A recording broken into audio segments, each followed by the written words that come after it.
Yesterday we were talking about that really big iPhone Max of the future, where according to these rumors from Ming Chi Kuo, the next generation Max iPhone will scale up to 6.7 inches, that's a very big smartphone.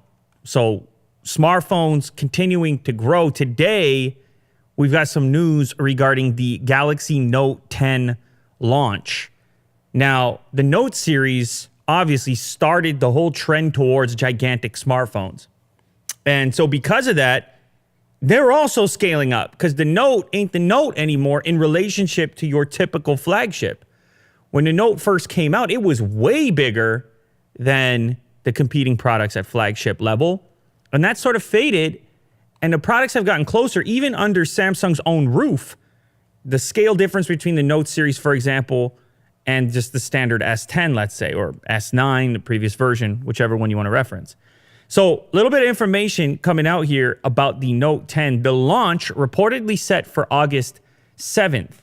And according to Tom's guide, there could be a surprise new feature in store as well that will replace the typical speaker layout. So you guys may recall in a previous device, maybe not, LG G8, in which the glass on the display became the speaker rather than a speaker grill, a typical speaker grill. Well, apparently that technology may find its way into the next generation Note as well. Benefits, drawbacks, it's just new age. It's just cooler. Presumably you can't cover the sound port as easily as if you had a regular speaker grill layout, so that could be an advantage. But more interesting to me is the speculation on scale and the fact that this could be the first time that we see two versions of the next generation Note. Well, normally it's just one Note. This time around, we may see a Note 10 and a Note 10 Pro. So obviously, this word Pro, we can't get away from it in this realm, in the tech space. Pro this, Pro that. It's a lot of Pro. OnePlus 7 Pro in my pocket right now. Why is it Pro? I'm not really sure. A lot of people have it. Are they all pros now? I don't feel like any more of a pro now. But who knows? Who knows why everything's becoming Pro? But nonetheless, Pro has seemed to become the designation for luxury for higher end. Either Plus or Pro. And of course, Apple's got Max. Holy man, it's hard to keep it all together. Anyhow, in the case of the Note 10, Note 10 Pro, the standard supposedly will clock in at 6.3 inches, and then the bigger one, 6.75. So even bigger than this rumored iPhone, next generation iPhone Max version, iPhone 11 Max, iPhone 11S Max, who knows what it's going to be called, the version that eventually scales up. Now, on recent video on Unbox Therapy, of course, we looked at a 6.7-inch Galaxy device, but not in the Note series at all. We instead looked at the A70, a lesser-known Galaxy phone. You can go check out that video if you haven't seen it yet. But I got a chance to play around with that form factor. Keep in mind, that form factor right there in the case of the A70 is bigger than the Plus version of the S10 currently. So that's about as big as it gets right now from Samsung. Now, funny enough, even though the Note series gets bigger and there's two versions of it to choose from, wait a second. For comparison, what is the size of the current generation Note 9 screen size? Let's see who's faster, me or you, Willie Do. I am 6.4 inches. You see that? Nice try, Willie Do. Do you think you're ready over there or something? Well, I have to show it, so. So you have to make sure you find a pretty page to showcase it. Anyway, yeah, 6.4 inches. Man, and weirdly enough, Note series, even for the Note, like that feels small by today. It's so weird how this keeps happening. Mm-hmm. It keeps happening a little bit at a time. But I'm going to go one step further and say that even at 6.75 inches, that feels small now because you've already got this A70 and the Plus version of the S10, which is in that wheelhouse, screen scale wise, which is like the Note should be much bigger. I don't know how big, especially if you're doing two versions. So is this even big enough in an environment in which your regular flagships are pushing into this territory. I don't know. At least they'll be able to have champion status because it doesn't sound like anything bigger than that is coming out anytime soon. And you start to wonder, where is that maximum scale, at which point using the phone starts to take a major hit and you're just carrying around a tablet. It's kind of crazy to even see these numbers because, man, I remember like an iPad mini, for example. What's the screen size on an iPad mini? Well, who's going to be faster, me or you? Now, I'm going to let you have this one. I'm going to go easy. 7.9 inches, for example. So it's very bizarre. Things are meshing. Now, of course, the way these measurements take place diagonally, so the aspect ratios change. Phones have gotten more narrow, which has allowed for them to still be held in one hand. They just got taller, mostly. So the Note is going to get bigger. It's going to be two sizes. Of course, the question goes to you guys. Which is the size you would go for? Do you buy the Note because you want the biggest screen on a smartphone? Or do you buy the Note because you just want that pen input? That's really the question. Of course, you know it's going to have flagship specs regardless. So you're not going to have to worry about the horsepower. If you want a powerful phone, that could be the way to go as well. But as far as choosing between the two sizes, we're going to find out what the real kind of DNA of the Note family is, and also those that demand the Note series, those that are in the market for it. Are they going to reach out for the smaller version or the bigger one? Is it more about the pen or is it more about the scale? Of course, presumably the Pro version could have other features also. Since it's clocking in at a bigger screen size, it's probably going to have a bigger battery, and it may have some other stuff we're unaware of at this point that could help it have that Pro designation. Maybe the camera layout's a bit different. Who really knows? But it's exciting nonetheless. Apparently the headphone jack is going to take off as well. At least we have a date now, so it's happening soon. This event set for August 7, according to these reports. It's going to happen in Brooklyn, NYC at the Barclays Center. They've done events there in the past. They did an event there in the past for the Note 9, in fact. So this could be the home of the Note series for Samsung. If you're holding off on a new smartphone and you're a fan of the Note or you just want a huge phone, then you may want to consider holding off till August 7th, see what Samsung has in store. We've seen some leaks and renders. What do you think of this? And we talked about it on previous videos. They took the hole punch, they moved it to the center. It has symmetry now, but it's also the punch is taking up a more important piece of real estate in the center of the display there. So, obviously no notch is the ideal scenario. No notch, no hole punch is the ideal scenario. But unless you're willing to go for something motorized, you're stuck with this situation, and the hole punch itself has been the smallest version we've seen. That said, I still probably would opt for having it in a corner just so it's more out of the way.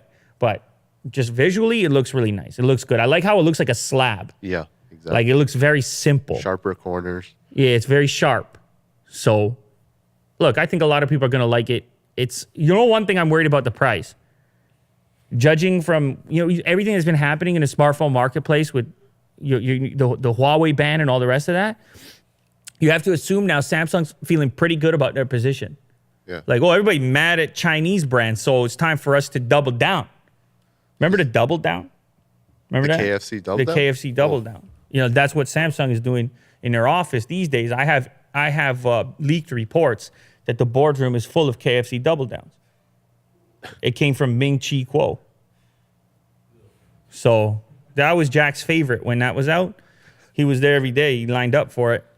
And he especially liked the sauce they put on there. Look at that thing. It looks disgusting. Hawaiian double down. Oh, my God. I mean, how do you even grab it? Because the chicken breast is greasy. How do you grab it? Is it a fork and knife situation? It's so confusing. But anyway, internal reports state inside of Samsung headquarters, report coming via Ming Chi Kuo and 9 to 5 Google. I'm just saying stuff right now. None of that is true. But they're doubling down because they can come. This is what I'm worried about. They can come now and say, all these restrictions in place, potentially tariffs, potentially bans, and also consumer confidence in their competing brands, the ones that really match up well to them, like Huawei, like the Mate series to the Note series, like the P series to the S series. They got these lined up, and they're in that premium space, and they got all the cameras, they got the big batteries and all the rest of it. If they don't have to worry about them, Let's boost that price up. Come on now. Let's go. Yeah. At least 1,300. Note 10 Pro, 2 Gs. 2 Gs. Note 10 Pro, 2 Gs. I don't know. Probably not 2 Gs, but I'm just saying this ain't going to be a cheap phone. So if you're going to wait till August 7th, don't expect to see $700 or $800, all right? Just keep that in mind. Expect to see something like double that territory right there. So start saving up those pennies if that's you and you're into the Note series smartphone, Note 10. I got this thing here on USA Today about how much a computer costs the year you were born.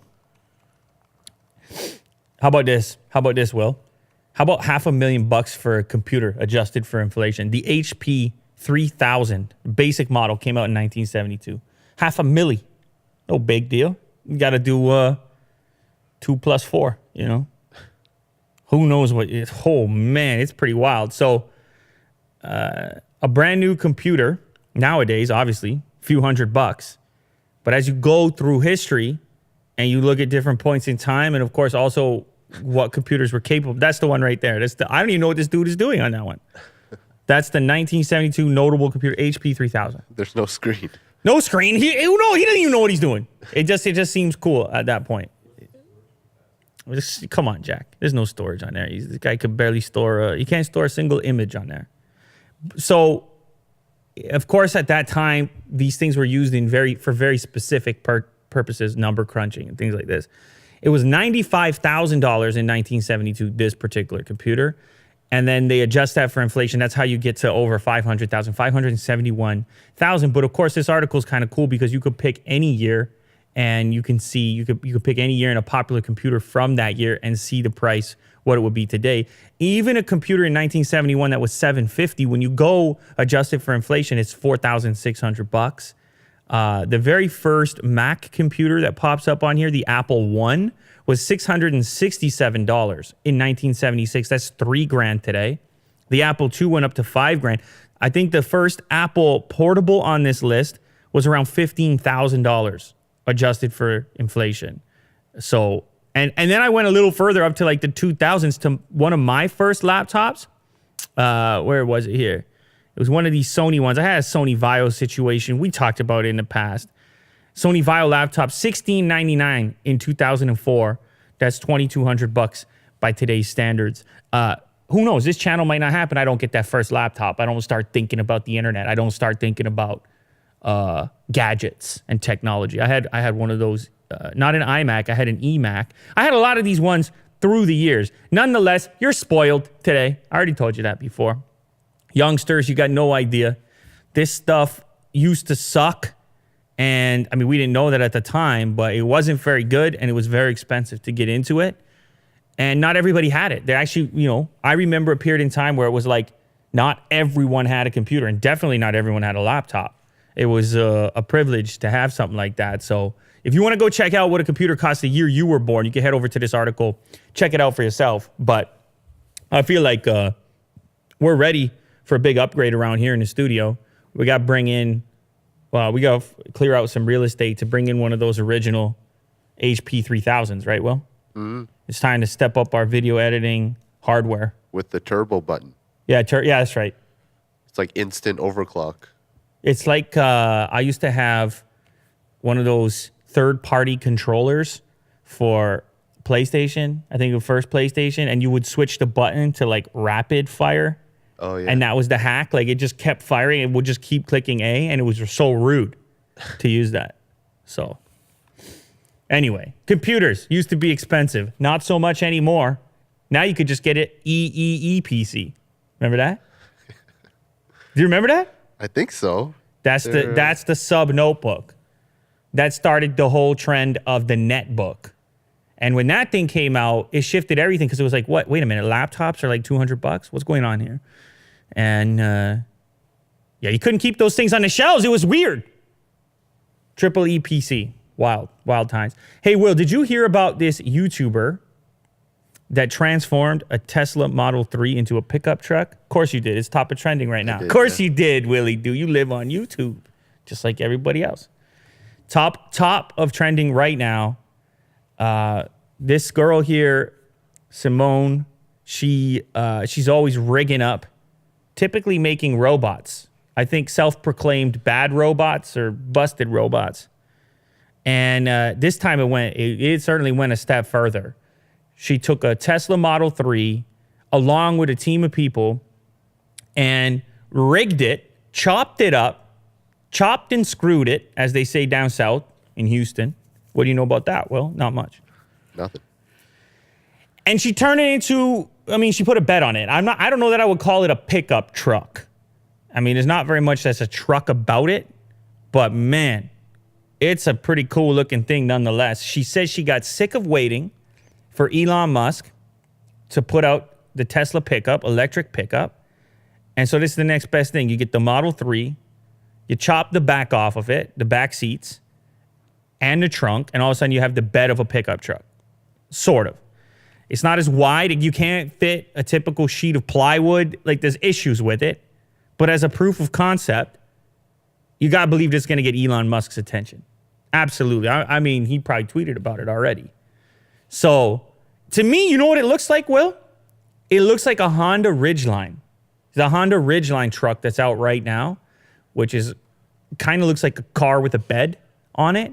That's sort of what her concoction there looks like as well. The new Ridgeline, not the old one.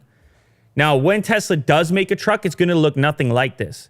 If you type into this image search, Tesla truck concept, Elon's going to do some crazy steampunk stuff with it, according to himself. Okay, that I don't know. Oh, that's like the early concept.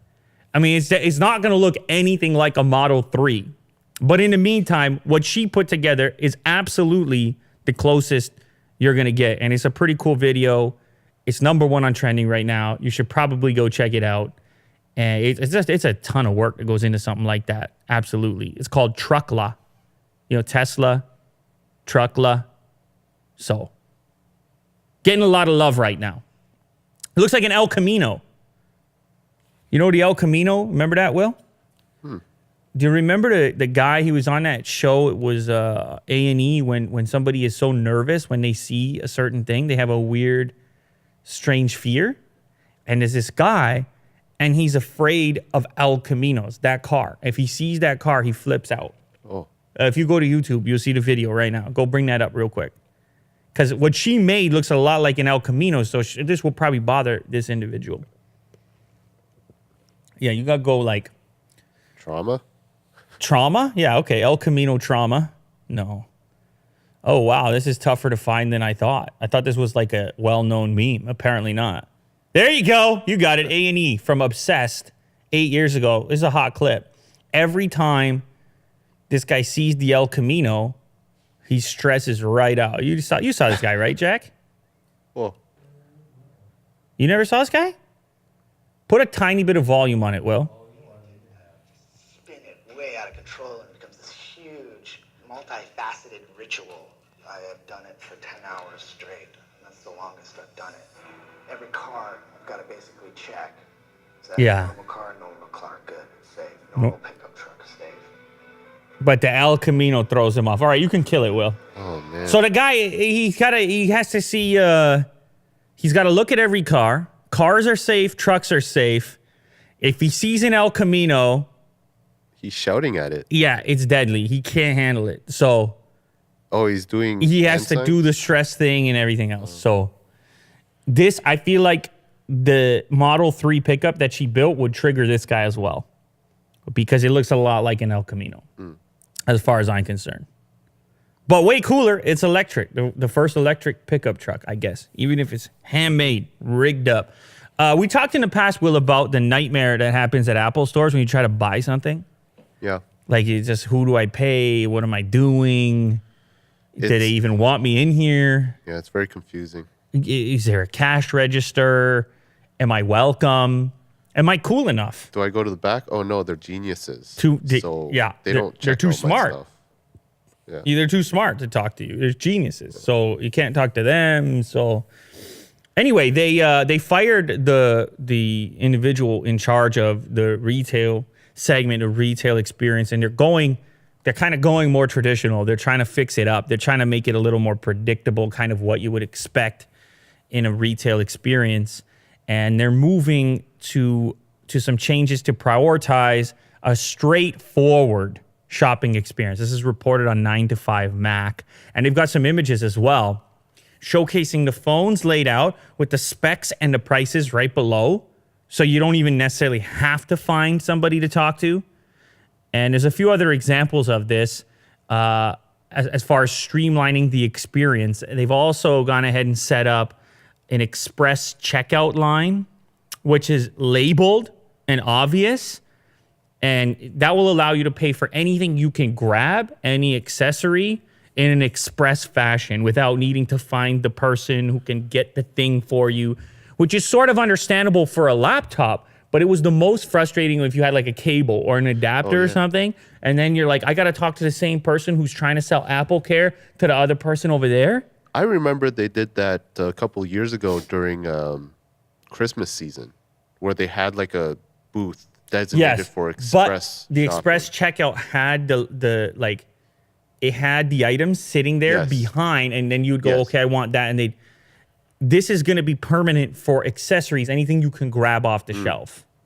So, but there's a few other changes as well that are illustrated here in these photos. The watch section laying out the various band options and having everything very accessible. So hopefully this rolls out in multiple stores. They can kind of fix the frustrating experience. It's not just us who are frustrated, by the way. I mean, there have been various questionnaires and polls and whatnot. And I think people are frustrated with the Apple Store experience. It's not just us, Will. The last time we talked about it, you saw in the comment section, people they're sick of the geniuses. They're sick of all this town hall, town square.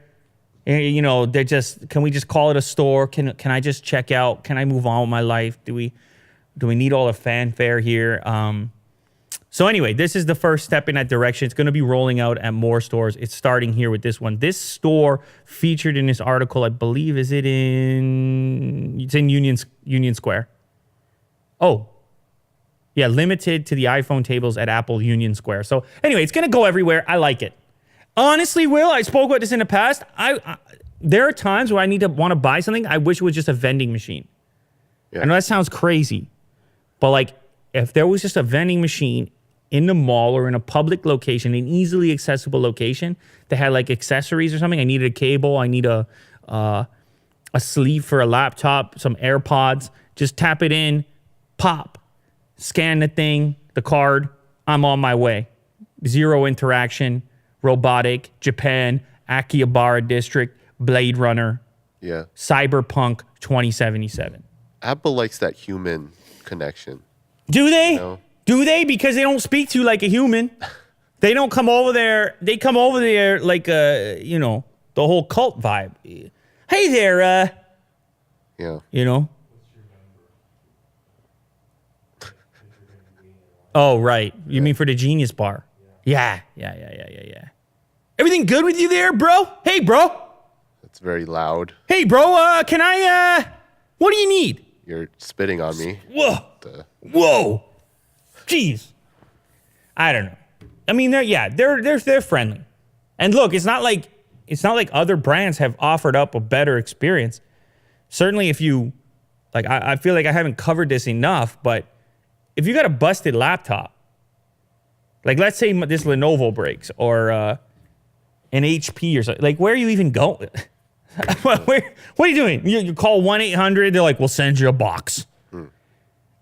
But make sure you label it. They're like, don't worry, it's going to have a label on it. And like that's, so you're supposed to be happy with that. You're supposed to be like, I feel great. They have to send me a label. I feel so well taken care of. It's like, nah, man, that's not very confidence inspiring. To know there's a face and you can walk in, there's something to that. There's some sort of confidence that comes with that. And so I'm glad the Apple Store exists, but like everything else, there are ways to improve it. And I think they're moving in that direction now. That's good news. Facebook, they're launching their own cryptocurrency, Cuz Crypto. It's a new t-shirt line that I'm putting out. It's called Cuz Crypto. You see? And you can only buy it with crypto. So it's going to be a big deal. Libra, Facebook's new cryptocurrency, apparently going to dominate because it's Facebook. And I don't know, is this good news for Bitcoin, bad news for Bitcoin? A lot of people ask me about what's going to happen with Bitcoin. It seems like currently Bitcoin is doing okay, if not well. So maybe this is a good thing, keeps crypto in the conversation, legitimizes crypto in a way. Look at that, plus 24.96 points, 9,100 USD for a Bitcoin. Look at that, man. It's been scaling right up. But the weird thing is, okay, with Facebook's crypto, you read through this stuff and you recognize that all the familiar names show up there, Will. How about these names? Ready? Let me know if you recognize any of these. MasterCard. You ever heard of that?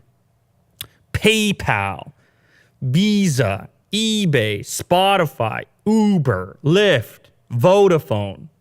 You ever heard any of those, Will? I'm surprised. I haven't heard any of those.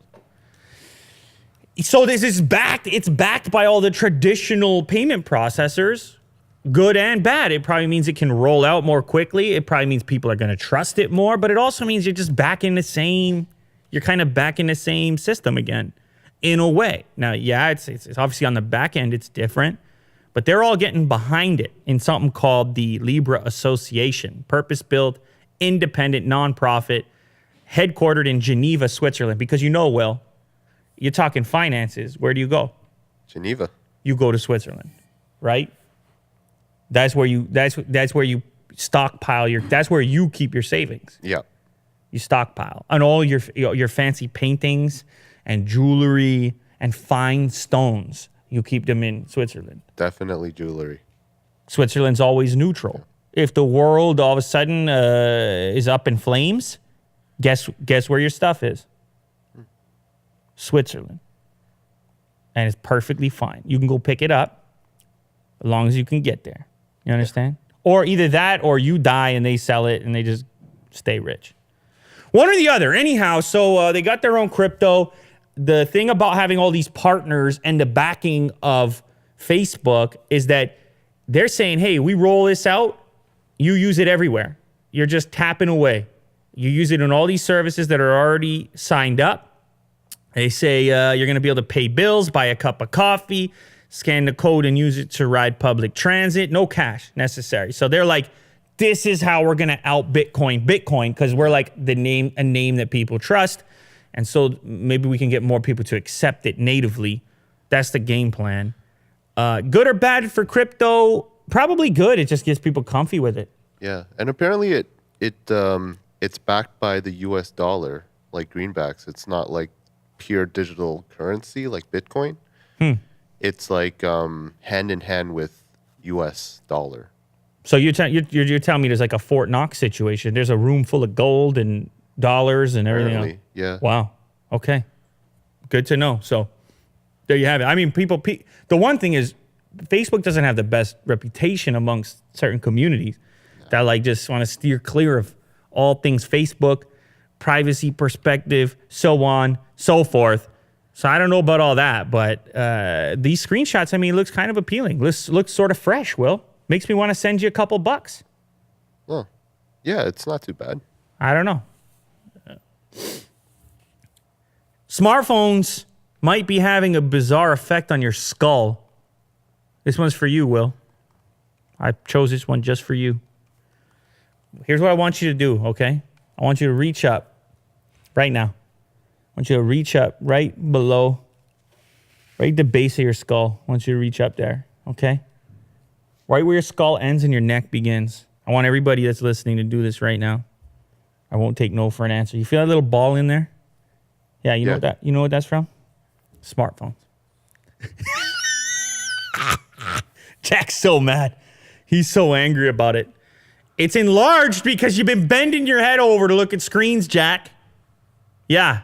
So they did a study, scientific report here, study published in the Journal of Scientific Reports, argued that heavy smartphone use, handheld devices, might explain why an increasing number of young people have an unusual bony spur at the back of their skulls. And at first they're like, okay, here's what's going to happen. They're like, it's probably something that accumulates over your lifespan. So older people probably have bigger ones. And they're like, no, it's the opposite. Young people have these bigger bony spurs back there. it'll freak you out a little bit. The worst group, of course, between the ages of like 18 and 28. And they're not really sure the potential effect of something like this. But obviously it's not good. You didn't evolve for this type of usage. We're now having the biomarkers of a new type of evolution. Can we devolve? Is that possible? We're gonna, you get the guy, he's the gremlin over the laptop. Yeah, just hunched over. Atrophied. Keyboard, typing away. That was the original one. A futuristic version is like everything shuts down because you're cranked up, you're in a brace, you get the VR, who knows what you're doing. For now, this is what you got. You got this bony spur going on. Here's from a doctor. I have been a clinician for 20 years, and only in the last decade, increasingly, I have been discovering that my patients have this growth on the skull. David Shahar, a health scientist at the University of the Sunshine Coast in Australia. It's a new thing, according to him. It wasn't there before. So our skulls are modifying. The bone development is modifying. And as usual, we're all dead. We're all dying, as usual. We're all going to pay the price. You think it's a free lunch out here, Will? You think I'm just looking at my smartphone here, Oh, the home feed. YouTube. Scrolling away. Meanwhile, your brain is squeezing out the back of your head. Yeah, so is that worthwhile trade? Who's that guy you just showed me? Was that a gremlin or something? Yeah. He's just on the computer.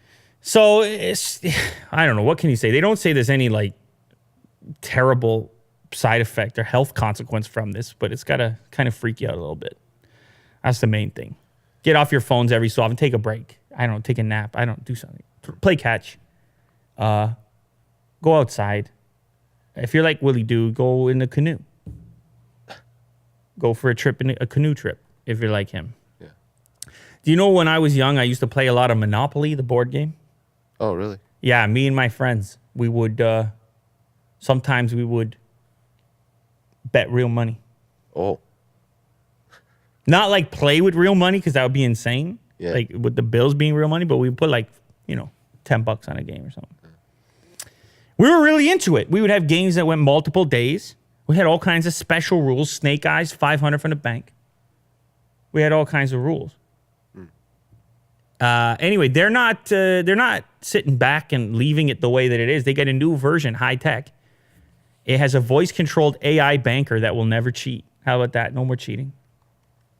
Your AI, Amazon Alexa-like voice going on, distributing the funds, no feelings getting hurt.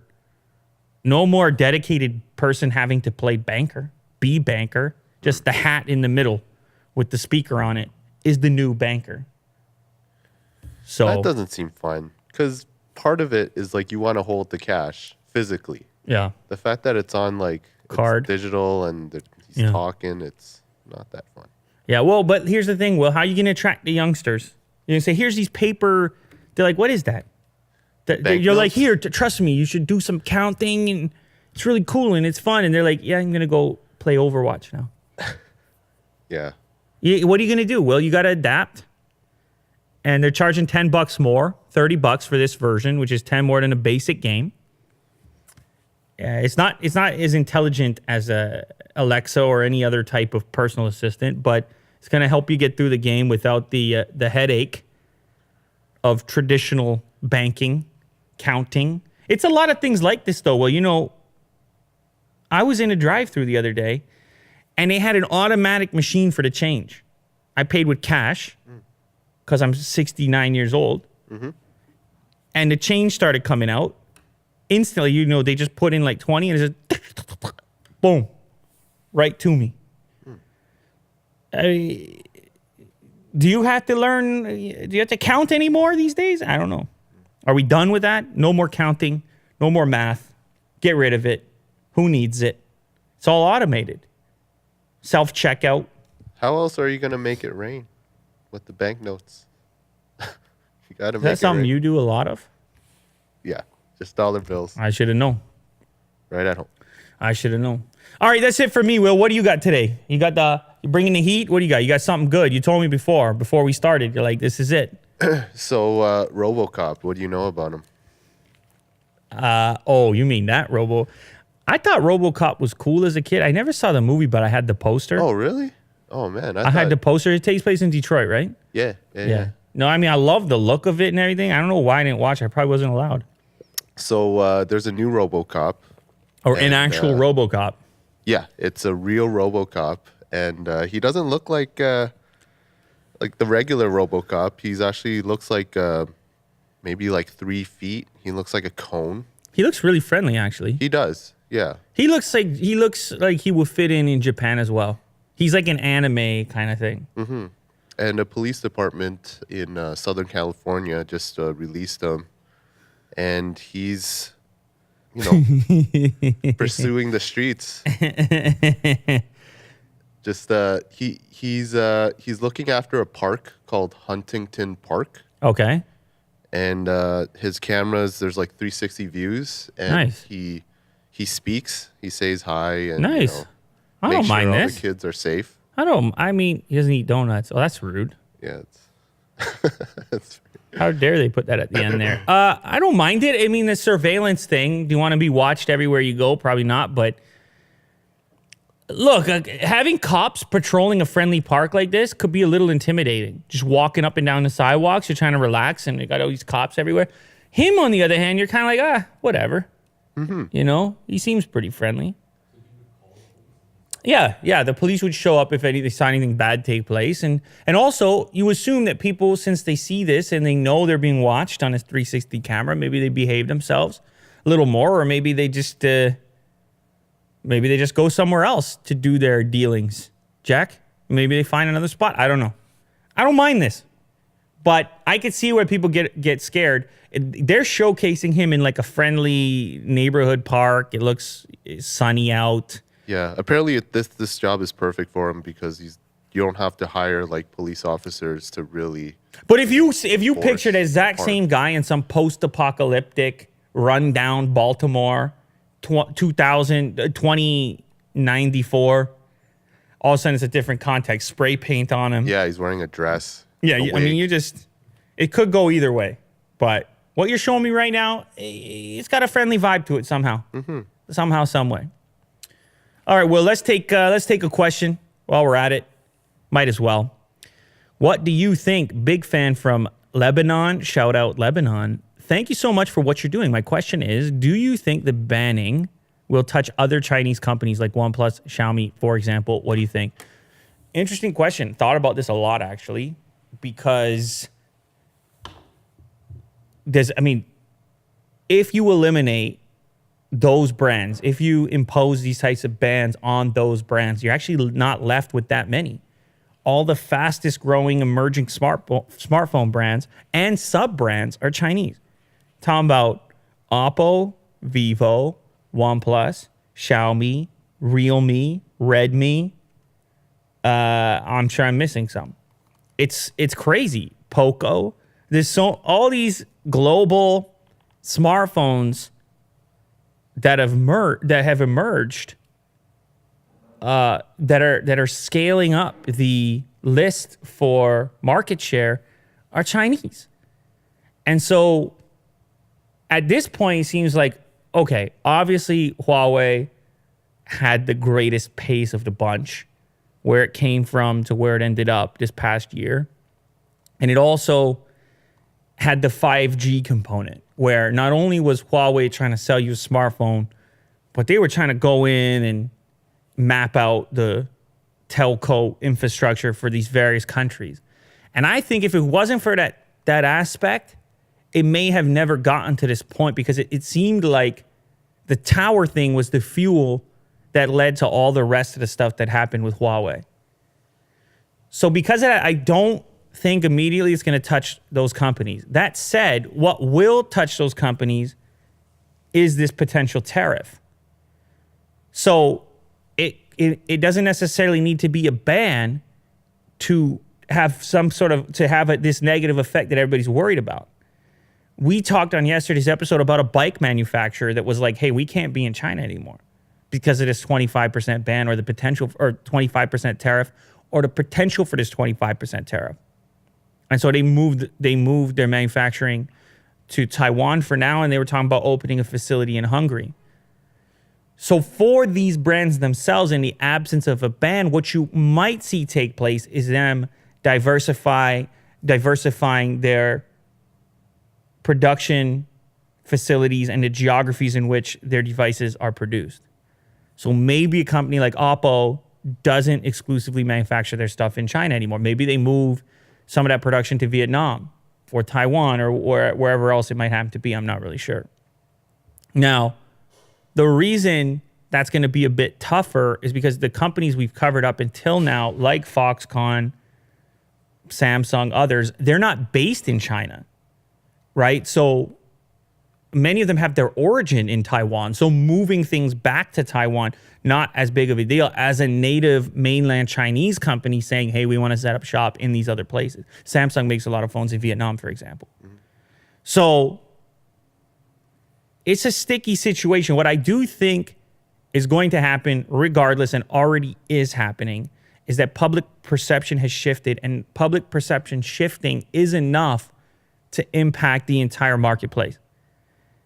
And if you tack onto that the 25% tariff, I think these companies, Oppo, Vivo, Xiaomi, could be hurt, particularly in North America, where they haven't even really put the foothold in yet, but where they were probably thinking about it. Oneplus is a weird one because, of course, it's part of that group of smartphones, but it's one of the few that had a real North American focus and has had some success here. So we'll see how that all plays out. But I think at the very least, we will see the prices go up and potentially be less competitive as a consequence of those two things.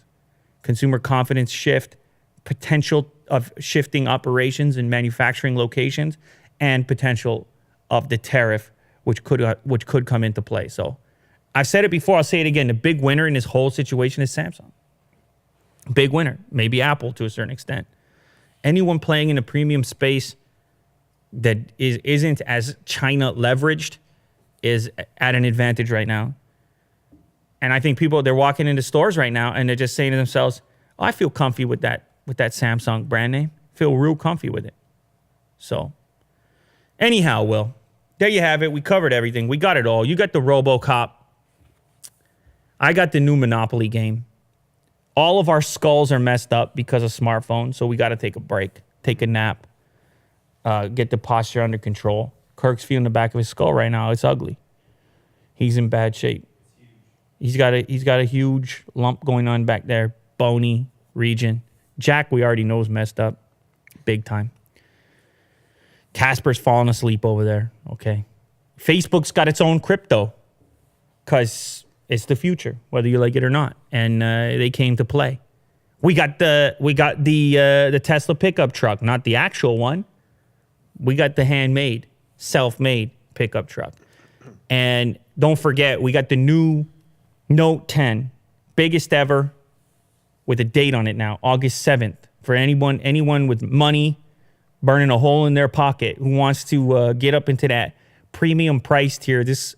Mark my words, this will be the most expensive Samsung device outside of the Fold series, the Note series. How about that? Will's showing off some pictures right now. If you're just listening, not watching, you might want to come check this out because it's a pretty looking phone. It looks like a brick. I mean, a slim brick, but very edgy. And I don't mind that. So what can I tell you guys? I can say we're happy to have you. Willie Doo got the red light today. I was worried it was going to make him aggressive. And it might have. A little bit. But I toned it down. He toned it down. He brought it down for you. Because he knew. You guys needed the news today. And so we hope that we've delivered a little something like that. You got something out of this. That's what we're trying to do. We're going to keep doing it. You can cut it there.